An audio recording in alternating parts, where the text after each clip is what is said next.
ও আমার ঘর জ্বলি গেছে ভাই। আমি তো সারাদিন কামলা মানুষ বা আমি 8:30টার সময় আইছি ডুবঘাট থেকে আইয়া বাচ্চা খাইয়া উঠেছি রাত 1টা-1:30টার সময় আমার বেটিয়ে শিখ দিয়া উঠিছে যে আগুনের তুপ্পা পড়ে কমলের উপরে।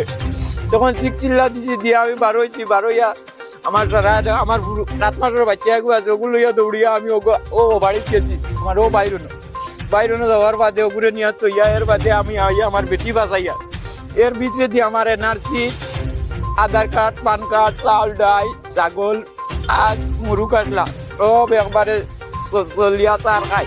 এনআরসি ওখানো আমার চলি। আমার এখন যে আমি আজকে বিকালে যে বা এখন 9-10টার সময় আমি ভাত খাইতাম, আমার অতক্ষণ পর্যন্ত আমার আকার নাই। আমি যদি নাই যাই ডুবঘাট কাম করি দিন আমি সারাদিন করিয়া টাকা 300-400 পাই ওগুন যে আমার পরিয়ালটা মেন্টাল কোনো জোরত আমি করিয়া যাইয়া।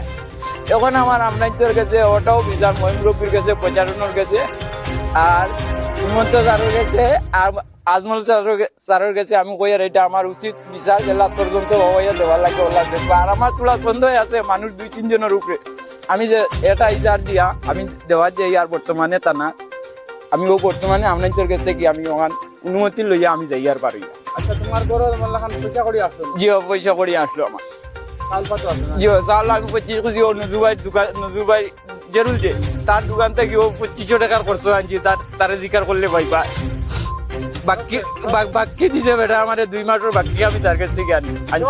জি সব জলি আমার চাই খাই এ রাজাই পেট কমল কুন্তার হয়েছে না ভাই। এনার্জি পর্যন্ত মানুষও চলি গেল মানে ভাই। দুদিন বেটিয়ে দুদিন শিখ দিত না, মানুষও চলি গেল। এর বাদে আমার 7 মাসের বাচ্চা ওগুও চলি গেল। ও যে ওটা বাঁচাইছি আমি, আমার জান বাঁচাইছি। আমার 3 জন আমার যে মানুষ ফ্যামিলিতে আছে এইটা আমি বাঁচাইছি, এইটাও আমি শুক্রিয়া আদায়। আমার এই প্রতিটাকে করলো আর কি। আমি এইটা আর কি প্রশাসনের কাছে বিচার চাই আর।